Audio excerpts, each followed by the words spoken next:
Hello there and welcome to episode 10 of my tutorial series for Rimworld Biotech.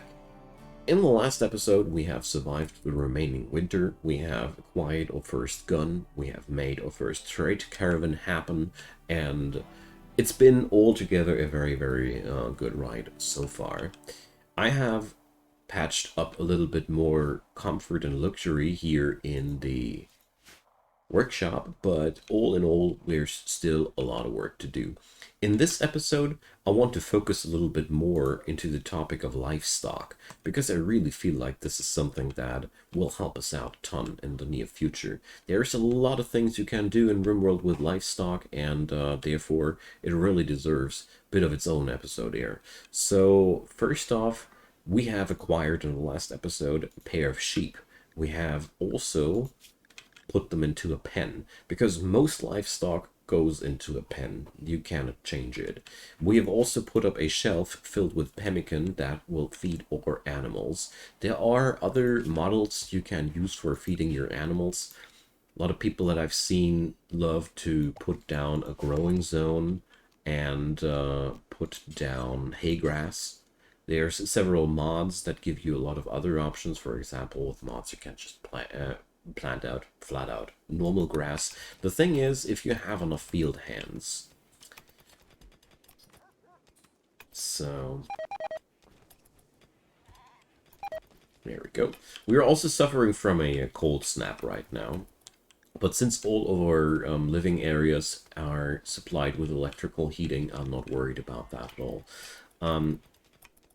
If you have enough field hands, it's pretty much worth it to plant out hay grass inside there.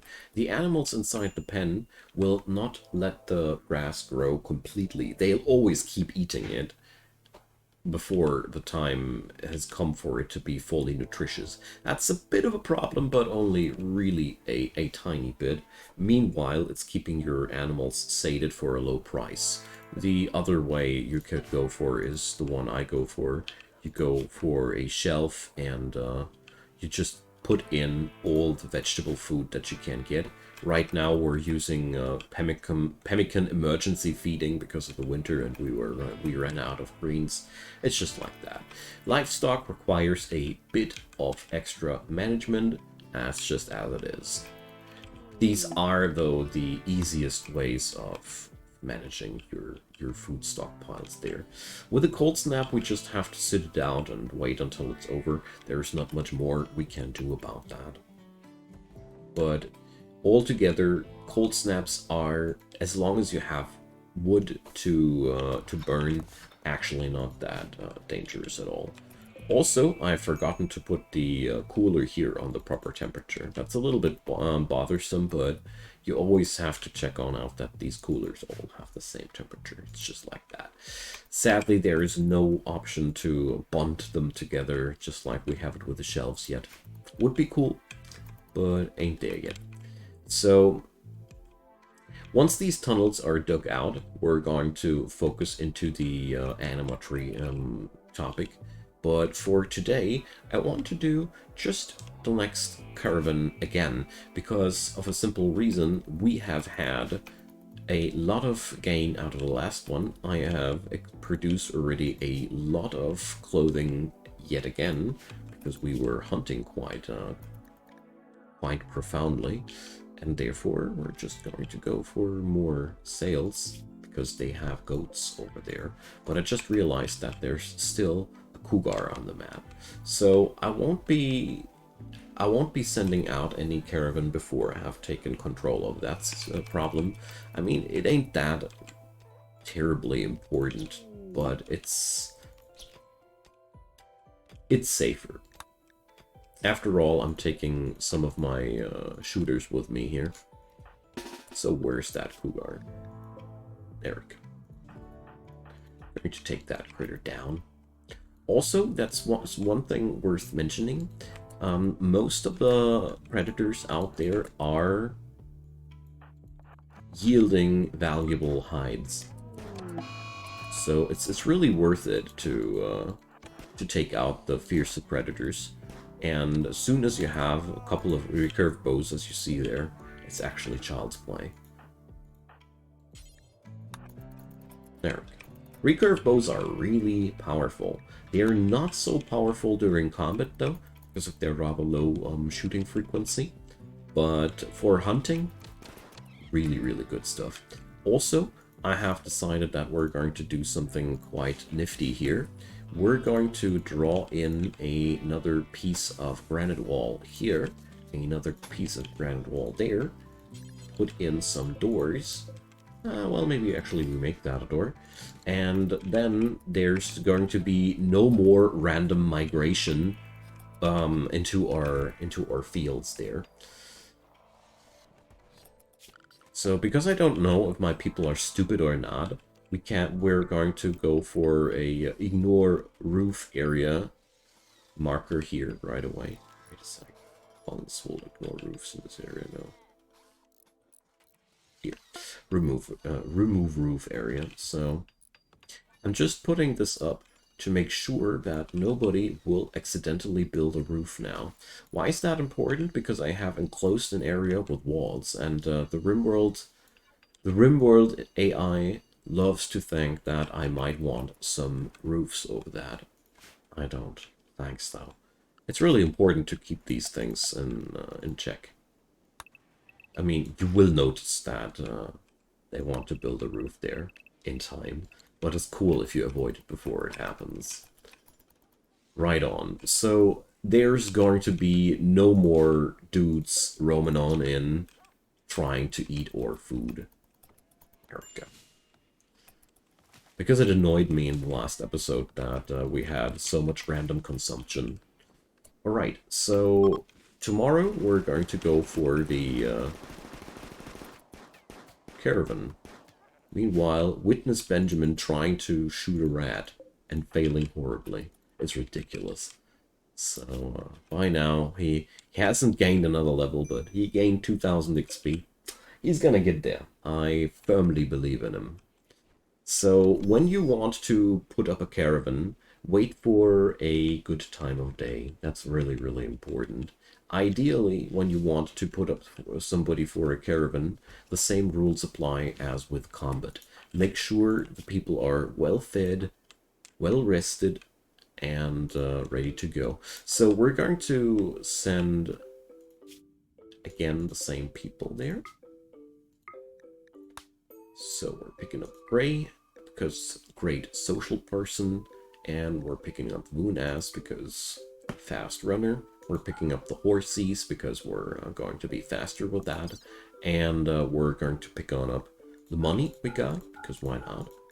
And we're going to sell away all that excess gear that has been crafted again. As you see there, complex clothing tech is paying off massively at this point. So we have also a bit of a warning here. Rolly and Gray are living with a psychic bond, and they don't like it if that gets severed. That whole psychic bond thing becomes is a thing because of Gray's xenotype. He's a high mate, and they psychically bond with their partner, which results in a massive mood gain for both parties. But when you check it out now, the psychic bond distance is making them both quite unhappy. So ideally, I would send Broly with Gray there, but I don't want to send melee people with the caravan. Just a matter of experience. Alright, so we already arrived at Cohurst. With horses, it's really a breeze to get on over there. And I'm buying those goats, you know. Last time I didn't have the money for that. But goats and sheep are perfect to introduce livestock. So we're going to go for that. Also, I'm selling away that excess clothing because, by all means, this is just money that we're earning. And the more money we got early on, the more good stuff we can buy with the next caravan passing by. So, well, tell you what, I'm actually buying that plasteel axe. It really looked appealing there the last time, and good weapons are something that I personally love to invest into for as early as possible into. Our goats are already starving. Outrageous. Well, I hope they don't die. There's good food back home. They're selling me starving animals. Damn. What kind of people are they? Well, jokes aside, we're now coming home with our animals. And I hope those goats are going to be happy here. So, livestock is really, really cool. You get from those sheep wool. You see here, there's a wool growth meter. And as soon as that's 100%, we're going to get ourselves some wool there.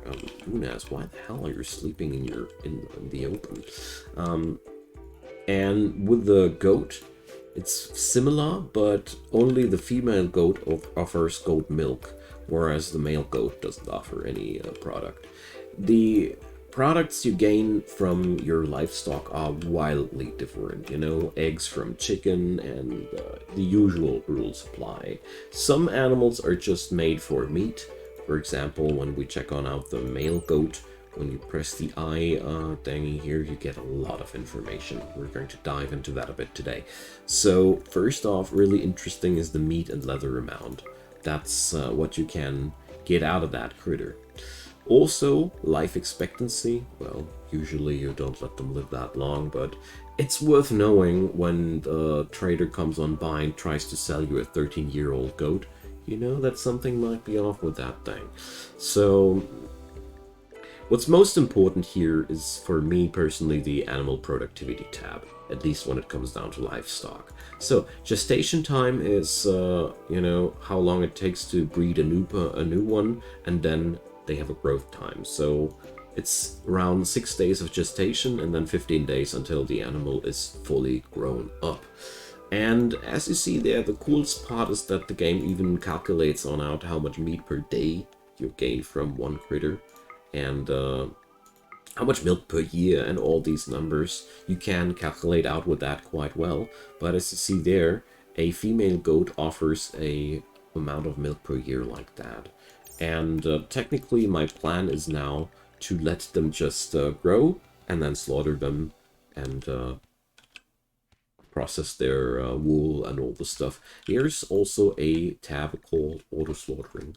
Auto slaughtering is great. It's a vanilla feature, which is really, really cool. So you can basically configure here how to manage your livestock numbers. So we can here say that among the goat, we want a total top male population of 2, and we're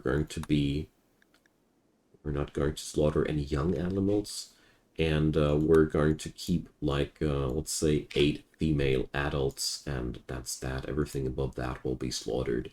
And here with the sheep, we're going to be a little bit less biased between male and female, and here let's say 5-5. So this way, my colony will never have more than 10 adult animals. And of course, by all means, configure that as you see it fit, because it's really, really useful to configure that as it is necessary. I'm personally a big fan of providing food externally like that to my animals. It's a little bit of hauling work, but I personally find it easier to provide than to rely on the stuff that grows in the pen. But it really is up to you. I like about this configuration that you can hold a lot of animals with a very, very low amount of room. Whereas if you try to feed the animal by the pen, you really need a huge pen. I mean, basically, we could now remove the... Yeah, you know what, we're going to do that. We're going to do a nice little trick. That's actually a good one.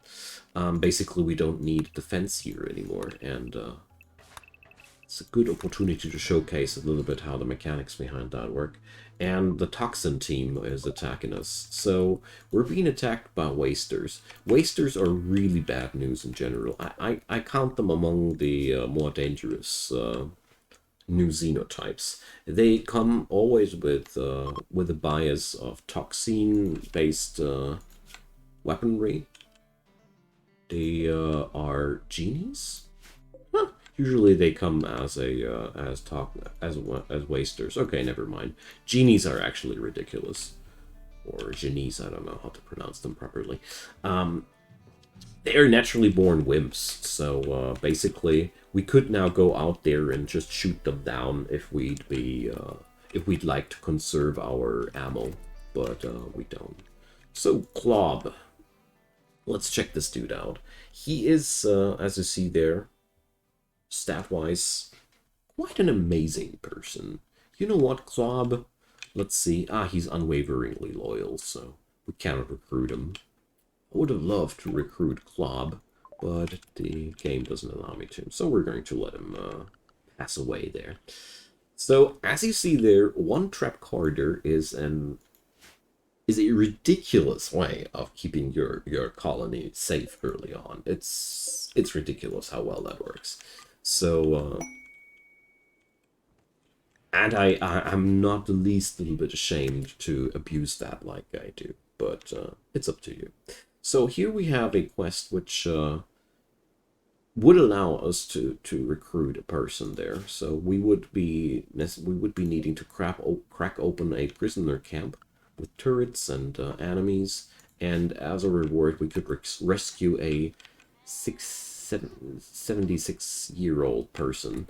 Usually that's a bad idea. So what I wanted to show here is the pen now looks like that. We have now everything inside here is now the pen, and we have a nutrition consumption of 2.8, a nutrition growth of 2.65, so it's almost enough for those critters, but it's also a pretty nice way of, you know.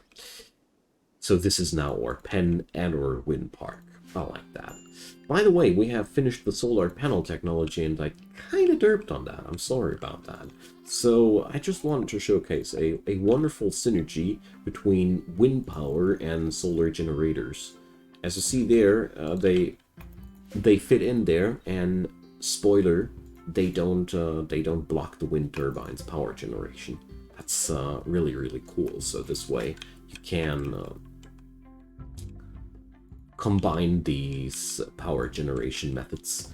And as a matter of fact, I personally think wind and solar are together the most efficient early game solution for power, because you really need nothing else than these buildings, a bit of battery and power cable to have a sufficient power supply for most of the year. So look at that, we have our first animals, we have lambs.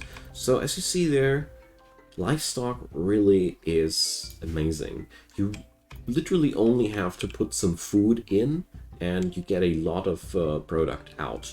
So what we're going to do now is, since it's now spring and the cold snap is over, I'm going to disable the pemmican here. So we get on back to that vegetarian, veg-only configuration there. So there we go. We can also configure this to accept hay. So we can now also grow ourselves some hay. There we go.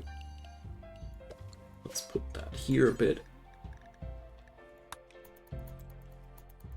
So for a while now, our critters will be not fully supplied with food, but that's okay. Starvation doesn't happen immediately, and at the same time, you don't need to worry about that too much, because if anything bad happens, I'm going to put the pemmican back in, and I just hope that the first harvest will happen before the critters will starve. So we have a opportunity to have a social event here. There it is. So this here is ideology content. Basically, our religion allows us to do a social event every now and then. This one is timed to a certain date, and everybody comes on together, and our social leaders do their thing, And depending on the preparations, you get a bonus or you don't. It was a boring fiesta of thingy, and as a result, we have a -1 mood debuff there. But at the same time, it's going to be quite okay. You can also gain quite high bonuses out of that, of course, the other way around. But, well, it has to be successful for that. Alright, so our livestock will now, it'll take a while, but as a matter of fact, for example, we can now make our clothing out of that sheep wool that we're sourcing locally here, which is pretty cool, because that means we're going to be able to produce food, produce new trade goods passively, so to say. And another thing that I wanted to do there is I want to configure a animal area, because that's really now important.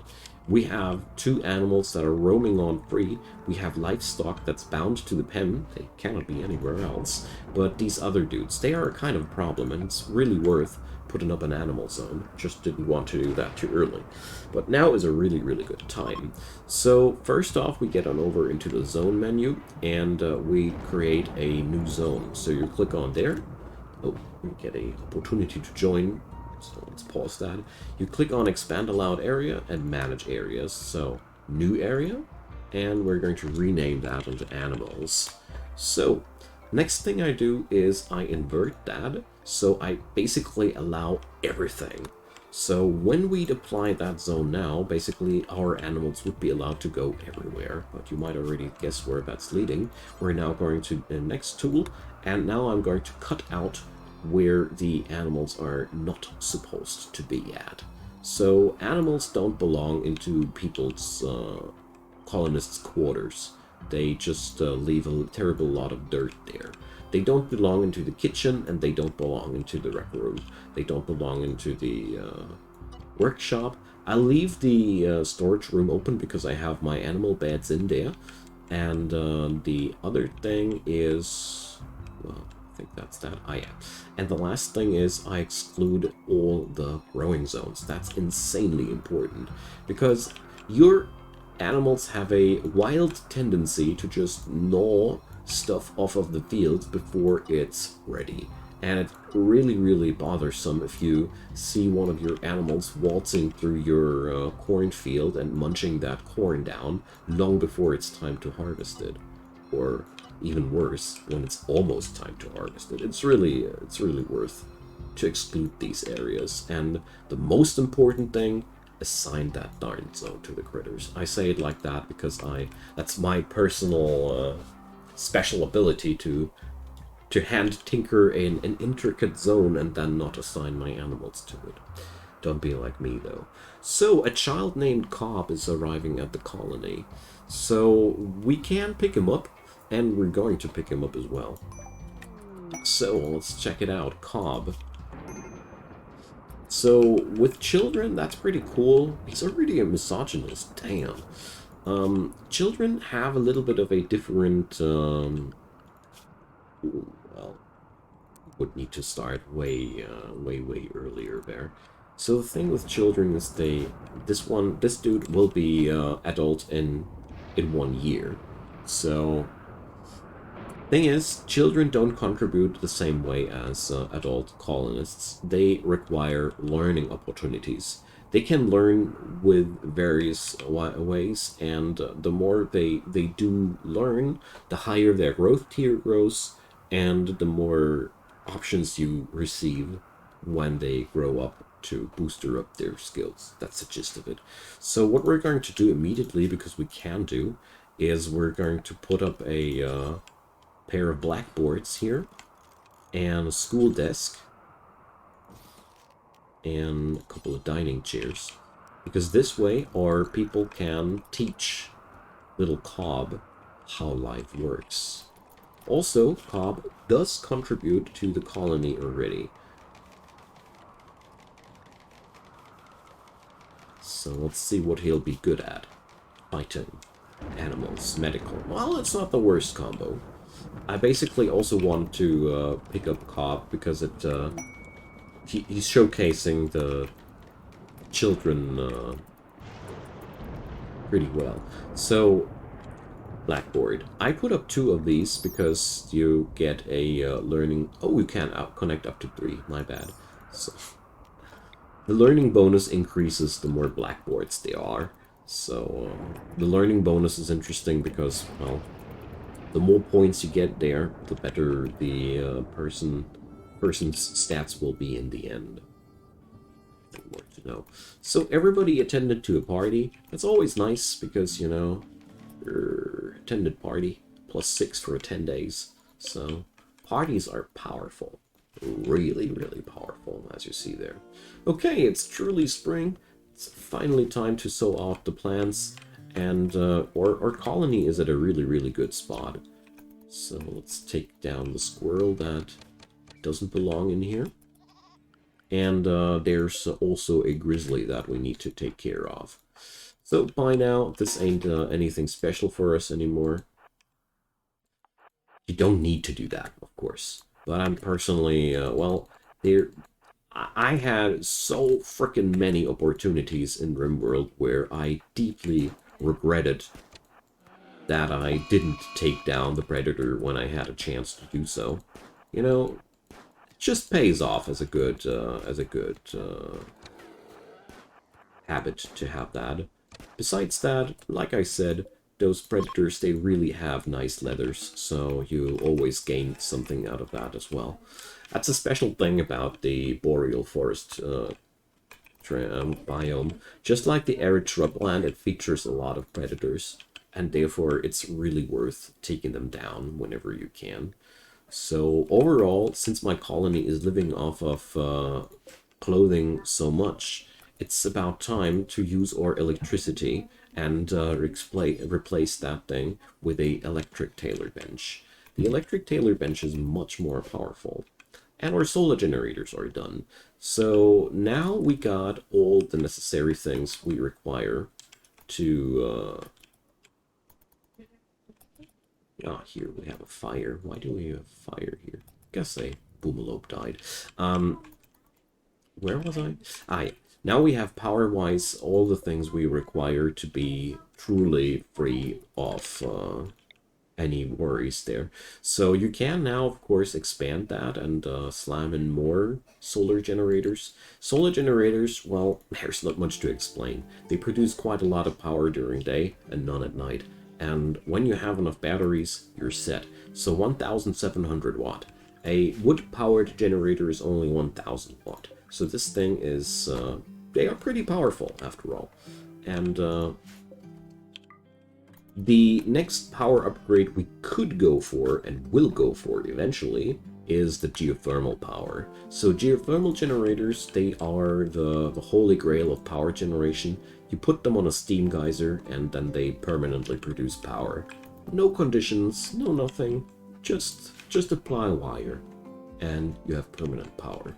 These are supposedly, or well, I shouldn't say now, they are objectively the most powerful way of generating energy in the game. But by all means, I think the solar and wind combo should not be underappreciated. We don't need, and we won't need, and we won't research geothermal until we have access to making our own guns. There's really no need. This is reliable enough. If it ain't reliable enough, you don't have enough batteries. Or not enough power generators. Okay, so we have also now that school desk thing going on. And as you see here, we have a nice learning rate bonus there. So I think here, childcare. We of course need to put some people on that priority too. Because if you don't have people on childcare, nobody will take care of Cobb's specific children needs. Here, he's nature running. So children take care of their needs pretty much all on their own. You don't need to do too much there, but it's surely helpful if you give them a helping hand. You really understand what I mean. Here we go. So I'm chunking out some more compacted machinery because right now we're really needing those components. No, dude, you're not going to leave that to a possum. Yeah, well, whatever. I didn't see that a possum was already right around the corner. So I'm going to assign more hunting orders here. Yeah, well, let's hunt them foxes too. They have fox leather, and fox leather is beautiful. And yeah, that was all that I wanted to share for today about livestock. So you can, of course, go wild there and have more livestock. It's really important to note, though, that you have to have a pen. You have to have a plan how to feed them in the long run. You have to have some excess food that you can dump into them, because otherwise they will starve eventually off. And you also should apply some auto-slaughtering rules so they don't grow rampant. And yeah, apart from that, that's pretty much all you need to know about the basics of livestock. There's tons of different livestock in Rimworld, and it's impossible for me to feature it all in just that series alone. So yeah, well, it ain't possible, but it would be a lot of unnecessary work. So I hope you enjoyed that, and let's see where we'll end up in the next episode. I think we are very, very close to be able to introduce the animatry system. I will introduce the animatry only for real as soon as I have those safety tunnels, though. And we're almost there, so probably the next chapter. We'll see about that. So leave me comments down below if you have any questions or anything open that you'd like to have answered. Ask away. I'd be delighted if you did so. And of course, leave a thumbs up on that series. I'd be happy about that too, the algorithm as well. And subscriptions are wildly welcome. If you like that content, I do this stuff quite daily, so feel free to hit that bell as well. And of course, playlist link is down there too. And there's also links to Patreon, PayPal, and Buy Me a Coffee if you'd like to support me as a content creator. I'd be deeply grateful. And a big, big thanks to all the supporters out there. You are truly amazing. See you guys next time, and have a good one.